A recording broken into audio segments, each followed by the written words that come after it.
here. I am from the Mona School of Business and Management, as you have heard, and in the Behavioral Science Unit.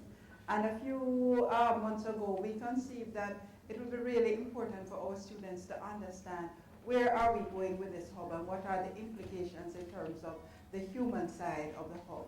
And one of the things that we have noticed is that there's a lot of talk, and certainly we're glad for what the Maritime Institute and others are doing in terms of ramping up in terms of the skills. But what is happening with the culture and the work culture of the organization? And this is what our discussion will be about, because as you know, if we do not get the cultural part of it right, then nothing else will work well. There is a lot of controversy about do attitudes drive behavior and so on. And obviously we do not have the time to get into that right now. But we do know that there is a relationship between work attitudes and work behavior.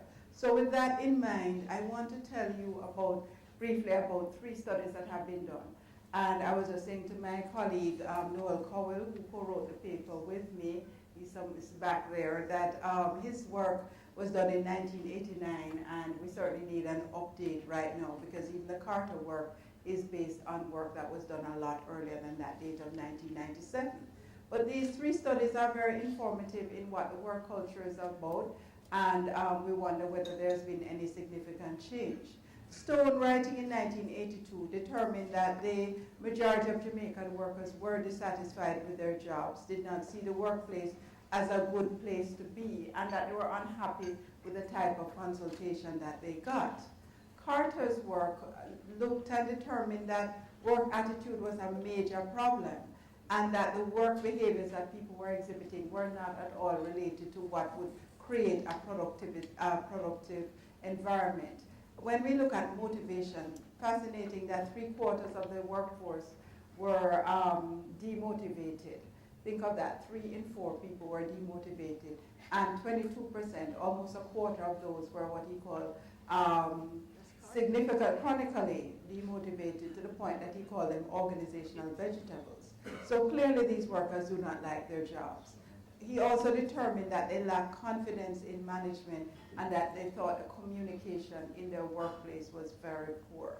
When it comes to Noel Cowell's work now, what he determined was that the majority of workers do not appear to trust management, and more concerning, management did not realize that this was the case. As we look at that, we say this is a foundation on which we are building. And we would suggest, we think of, in organizational behavior, we think of trust as, or social capital as it's now called, as being the glue that holds the organization together. So if that is so, based on what we have found so far, there is really no glue holding the organization together.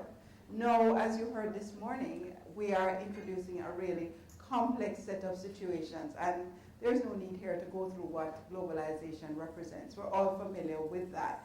So as we introduce hyperglobalization, a term I heard used yesterday, as we introduce different cultures and a hub of such great complexity, what is likely to happen when we're building on such a shaky foundation? FDI is very critical to us, but if you look at bullet 2, we say that this means marrying the Jamaican work culture with that of foreign nationals at all levels. We're not sure what the hub will be like, but we know that it will be at all levels. We're not sure, because this is somewhat new to us, what will be the type of human resource practices that are engaged in. Ambassador Bernal spoke to a couple of them that there is need for greater understanding, but what we have seen so far would suggest that it won't be approached in what we call the best practice HRM. So our thinking is that this is not a great foundation, but there is hope. And what we did, we looked at some of the best practice organizations. Even in this shaky even on this shaky foundation, there are organizations which have managed to do exceedingly well. And in the interest of time, I'll probably just speak to about 2 of those. What I would say to you is that these organizations have succeeded because they have effectively channeled worker energy and loyalty to the firm. But to understand that in Jamaica, this does not come naturally. People do not come as they may in some other cultures, come with a lot of loyalty and excitement and be willing to contribute. In fact, you have seen the data that suggests that they're demotivated and distrusting. So if they're not coming with that in mind, it means that the organization is going to have to work with them to create this. We looked at the Ritz-Carlton, which sadly is no longer in Jamaica, but when they were here, I think everybody's familiar with their slogan, ladies and gentlemen, serving ladies and gentlemen. And we said that this spoke to the dignity of the Jamaican worker. Our late Vice Chancellor, Professor Rex Nettleford, used this wonderful term of smaditization, and it spoke to this concept of Jamaicans wanting to be smutty or somebody in standard English. And we felt that the Ritz-Carlton actually did a great job of making people feel decent, making people feel very important. And that will be important as we go forward. We look at Sandals, our homegrown chain, which from this very inception had a corporate university and recently expanded that to the point where all of their 10,000 staff members across the region will be certified. You have to realize how important that is to somebody who might be a room attendant or some people might say chambermaid, who might need to have any formal education but now gets a chance to have some certification. So things like that are building into the person. Digicel and Grace Kennedy, of course, are exemplars, and what we love about those companies is that the traditional model is to bring in talent. They have been able to send talent out to the world because they're developing their talent. So we look at these companies, and we're saying that these companies have a culture that is focused on people. We say in word and in deed, because a lot of companies say wonderful things, but in these companies that we mentioned have actually done it. They have focused on empowerment and they've recognized the needs of the workplace. And we can't not mention the fact that the workplace is a changing workplace. One has to pay attention to the fact that we have millennials. Their needs are very different. It is said that previous generations used to live to work. These work to live, right? They just want to do enough to get enough to enjoy their life. What are we doing for them? How are we representing that? What about the women in the workforce?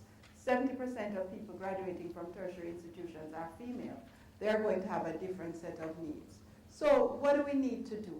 We need to tap into the commitment of the Jamaican worker by understanding their needs and values.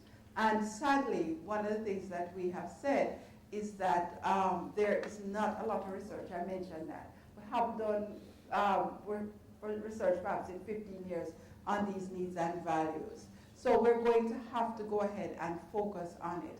We are going to have profound changes. And I thought Ambassador Bernal said that so beautifully when he talked about the different cultures. And we, in our paper, spoke to that. The Chinese civilization is over 2,000 years old. Well, he said you can't count back that far, but generally we say 2,000 years. How you merge that with a post-colonial country, which is less than 50 years, just over 50 years, we're still finding ourselves. So we're saying we cannot take that for granted. We have a little bit of information, but we need to get a lot more information, build on it, and certainly the way forward will be channeled by effective human resource practices.